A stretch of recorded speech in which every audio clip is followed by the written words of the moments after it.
मेरी बहन का ठिकाना बता दो, अगर तुम्हें जान प्यारी है, वरना मेरे हाथों से बेमौत मारी जाओगी।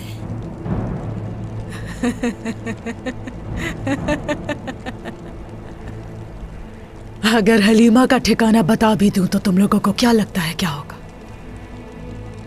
आखिर तुम हो कौन? अलाउद्दीन? हलीमा के आखिर लगते क्या हो? हाँ, कुछ भी नहीं। वो तुम्हारी बहन नहीं, सिर्फ और सिर्फ दुश्मन है। ऐ मेरे अल्लाह, मुझे सब्र दे। तुम एक शैतान हो और काम भी तुम्हारे वैसे हैं। जब हमारी बहन हमें वापस मिल जाएगी, हर चीज का हिसाब लिया जाएगा तुमसे। जल्दी बताओ, कहाँ है वो अब? ख्वाब है ये, हाँ, ख्याल है ये। वो दिन देखना कभी नहीं।